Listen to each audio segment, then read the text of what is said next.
Just when the Walt Disney Company thought it could put the misery and embarrassment of the Galactic Starcruiser to bed, a new YouTube video from Jenny Nicholson, a 4-hour YouTube video, heralding the spectacular disaster that was the Star Wars Hotel in Orlando, Florida. Well, it seems that Wall Street is getting a good reminder on how the Walt Disney Company can incinerate $500 million in short order.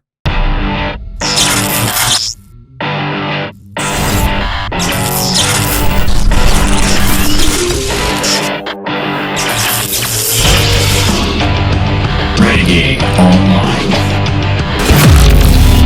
I did not expect to be going back to the freaking Starcruiser. I had no idea. Look, let me tell you what happened. If you guys out there didn't see this, speaking of the Disney misery, Sean, did you see this viral video that blew up this week? Are you talking about Jenny Nicholson's video? Yes. It's now all 4 hours of it. 4 hours. What's the idea here? This should have been old news, right? Yes. Yes. Yes. But it took her. Jenny Nicholson does such a great job of putting her videos together. Jeremy's it's a asking 4-hour video that's well done. It took her the better part of probably 6 months to do it. Yeah, I listened to it. Took me the whole week. Like I'd be driving to court, listening to little bits and pieces of it, and driving around, and $2 a person per minute. Yeah. Her breakdown of this. Why can't I be this big of a scumbag and rip people off? Like these guys were brilliant at what they did.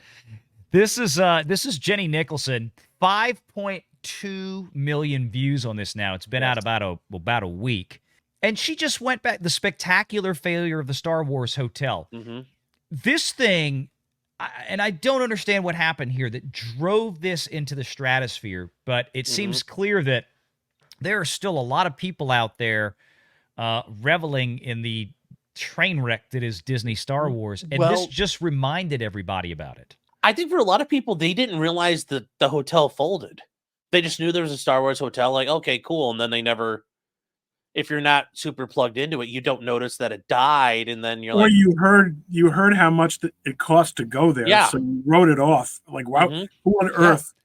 Well, she talks about that, and the more people you have, you can kind of water down the cost slightly, but basically you're living in tenement housing for a night or two. The results of this, and this is why this story is fascinating again, the video is so big, it's reminding Wall Street of how bad this was and how bad Disney screwed up, because this is from Forbes magazine. The video got so big, if people are now going back, oh yeah, we forgot about how bad this was. The spectacular failure of Disney Star Wars Hotel is going viral from Forbes magazine. The failure of Disney's Galactic Starcruiser, spaceship-themed hotel marketed as an immersive role-playing experience, is under the spotlight, again, thanks to a viral YouTube video. The hotly anticipated Star Wars Hotel opened its doors in 2022, only to close a year later. In the wake of the unexpected shutdown, the Washington Post concluded that the Starcruiser was too niche and too expensive to attract a consistent flow of guests. YouTuber Jenny Nicholson took a deeper dive, releasing a 4-hour video essay entitled The Spectacular Fail of the Star Wars Hotel, arguing that Disney oversold and under-delivered. Yes. And this was the brilliance of it. The whole notion, and we've talked about this before, and I know, Sean, I think you have as well, this idea that, look, Disney sells, you can spend $2,000, $3,000, $4,000 on a 3-day trip if you're staying at the Grand Floridian. They do it all the time, and that's a massive hotel. This is a Star Wars hotel with 100 rooms. The problem is it didn't have any freaking Star Wars in it. No, and go ahead. No, and it's very funny because it's the Reddit meme of the Happy Star Wars Day, like, oh, it's heckin' Star Wars, and it just says it in the title, and those were the people who went to this. I know somebody who went to it. Yep. And he said it was like, okay. And I'm so like, well, now that I realize it, I'm like he's super into it though. And I'm like, he's also the guy who buys like like every toy. Yeah. Oops. Well, yeah, but he also buys like however big the Millennium Falcon Lego set is. And I'm just like, oh yeah. Like, I like Legos and I like Star Wars, but I'm like, $1,000. You could have bought like night vision goggles for that much money. Yeah. But yes, just the way that, like, I watched her thing, like, the fact that people weren't fired over this. I mean, this was an absolute disaster and a ripoff. Yeah. They slapped Star Wars on it. They, half of like one of the days, they just shoved them into the Galaxy's End place, which that looks like completely obnoxious on its own. The idea that it's a game and there's immersion there and you get immersed. Yes, you get immersed in consumerism. Harry Potter World, it seems much more immersive to me, and I've been to Galaxy's Edge. Harry Potter World is light years beyond that, but it goes to show... No one gets fired except Gina Carano. That's what I was going to say. If you wear a MAGA hat, you get fired, but if you cost the company $500 million in a lost turd like this... What do you mean? Bob Chapek got fired, and now that there's new management, we saw... The Wall Street's feeling great about this now because the return of the everything's good. Everything's good. It's like the government. Basically, it's like the government. Yeah. And there's no accountability. No one's job is ever on the line. Why? Because profitability is irrelevant. The only thing management that motivates management is its own enrichment. Nicholson relayed her own underwhelming stay at the hotel and concluded that her disappointing experience reflected the decay of Disney's theme parks, riddled with inconveniences and paywalls. And despite its intimidating length, the video essay has been watched by more than 5 million times. Yep. And again, I'm just stunned. I mean, usually people see a 4-hour video on YouTube, and unless it's like ASMR, you're going to sleep to it or something. People just whip right past that. This thing is getting devoured. I can't even imagine the ad revenue. She's probably got 20, 30 ads in that thing, or at least she should. I mean, she's got to be making bank on it, and good on her. Oh, yeah. She's eating good right now. Oh, yeah. So, but it goes to just show you that people out there are just making common sense statements about this, and people are glomming onto it. And I think you guys are right. I think there's a lot of people, like you said, that maybe didn't really understand the Star Wars hotel, didn't know it was there, thought it was still there, didn't know it was gone. I mean, I know when the whole Galactic Starcruiser thing was going on, our good buddy Drunk 3PO and Lorena Creole, all the park hopping people and Geeks and Gamers, they were all covering it because they're all out there. And this community understood it, but a lot of the normies may not have. And I think this is what's really interesting, that this is now making it back into something like Forbes, because we've noticed a change in Wall Street's attitudes. Like we were commenting Wednesday that all the lack of comments and questions from Wall Street people before the annual shareholder meeting with Bob Iger versus the earnings call that we just got a couple of weeks ago after they got Nelson Peltz to go away. It was funny, kind of the long knives started coming out from some of these analysts asking more questions of Bob Iger than I've ever heard on IPs and studio failures at Disney. And I can't wait to see what happens. I mean, if they have a bad performance this summer with Inside Out 2, I cannot wait to see what that looks like. But in any case, I mean, this is what we're looking. I think it's reinvigorating the conversation of the failures there. And again, this is not something you can just throw solely at the feet of Bob Chapek. He's not a saint. He's not blameless. But this is the investors on Wall Street, because it's I'm younger than you guys, so I'll say it, even though it's going to be offensive. This is the boomers like, oh, everybody loves Star Wars, and it's like they don't realize Star Wars has literally been just driven into the ground, and the Star Wars they knew is now a burning wreck. Yeah, but the people writing this crap are not boomers, man. No, I know that, but I'm saying like the people that were letting Disney run wild and the investors, it's like, oh, Star Wars, how can we lose? And right. And I didn't like when I first heard about the Starcruiser thing. I didn't watch any of the shilling videos and all that were out there. I was like, oh, it sounds like Galaxy's Edge, but in hotel form. Like, that sounds kind of cool. And then you find out it's like $3,300 a person. Yeah. So, which makes you think though, when you hear when you hear the price tag, you think, wow, they must have really done it right. Yeah.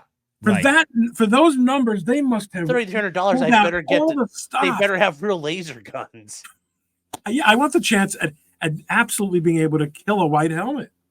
Yeah, there you go. That's it. Yes. Do I get to butcher a tauntaun for kill your own tauntaun for dinner.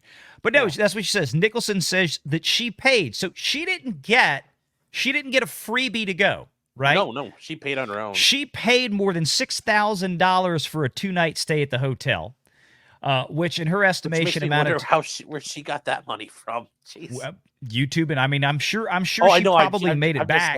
I'm sure she made it back from YouTube. And that's a tax write-off too. But yeah, oh yeah, absolutely.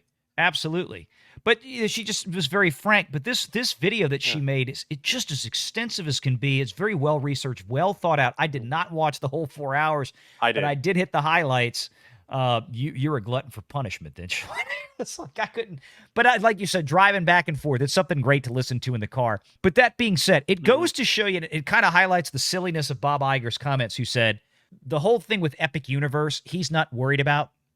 He's not worried about Universal Studios in Orlando, Florida, and this new Super Mario Brothers world and all this kind of stuff. They're not, that's just a distraction, blah, blah, blah, distraction. Blah. Yeah, it's not going to be a distraction to us and all this kind of stuff. But we already have proof positive that compared to Universal Studios, they don't know how to make an immersive experience with a major piece of IP. Universal does. Nobody hates. I've never heard one park person that is either paid to go or was comped a trip there. I've never heard a single person complain about Harry Potter World. Everybody says how amazingly immersive it is, how well it's designed, it's brilliantly done, and you really feel like you're in there. You're completely immersed. They don't even have a hotel yet, but my God, if Universal just figures out, can we squeeze a little bit more space behind Hogwarts Castle and put like an actual Harry Potter hotel? Oh my God. It's game over. That's going to be a money machine. But Disney can't figure out, first of all, they can't figure out how to do anything with Star Wars, and they certainly can't figure out how to make an immersive experience. But Bob Iger's not worried. They don't even know what they want the Star Wars brand to be. Because going back to what Sean was just saying, the most successful Star Wars characters were the ones from the original three. Disney dragged them through, their own trilogy. They have been trying to transition. You should pardon the expression. They're trying to transition the fan base to a new world of characters and actors, but they're incapable of writing good characters, and they can't write stories that aren't driven by agenda. Therefore, when setting up the hotel, when you don't, Harry Potter, interesting distinction, right? J.K. Rowling, and for all I know, she's got nothing to do with the development of the hotel, of the resort, okay? But she has stuck by her guns. This woman is a liberal. She is a liberal, but she's not going to be bullied into the trans agenda stuff, and she's become this gigantic figure of hate from the far left, especially in the UK. Her characters are her characters. Disney's Star Wars characters, A, they're not Disney's originally, and B, they don't know what they want.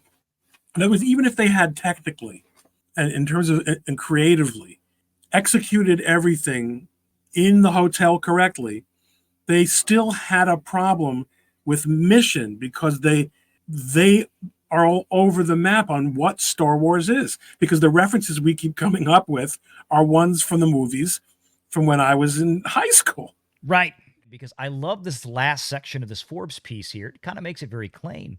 The success of Nicholson's video reflects the increasing popularity of long-form content on YouTube and the power of trusted influencers and how they're capable of shifting the discourse. Obviously, I'm shortening that up a little bit. For Disney, the spectacular failure of the Starcruiser, this is from Forbes, is the latest in a long line of Star Wars controversies, as many fans believe that the entertainment giant Disney has mishandled the franchise by releasing too much content too soon and leaning too heavily on nostalgia and fan service. Now, that's obviously very wrong, that part of it.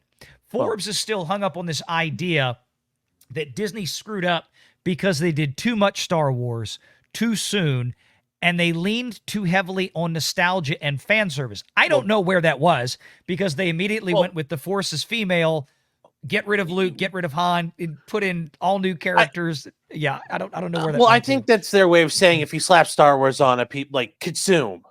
Right. Like, Star Wars on it, and half of Reddit goes. So they're right about that, but I don't think it's nostalgia and fan service. It's like just Star Wars, and it's like, yay. And that's what happened. In her review of the critically... Wait, as a matter of fact, shoot, I wish I'd known you were going to do that because I could go, Star Wars. Done.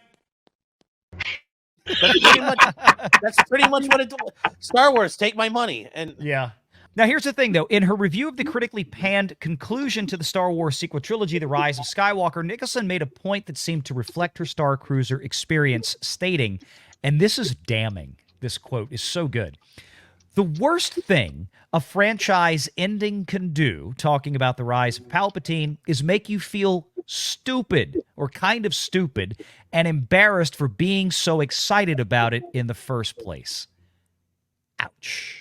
Make sure you're subscribed to Valiant Renegade and join us every Sunday at 6 p.m. Eastern for the live show.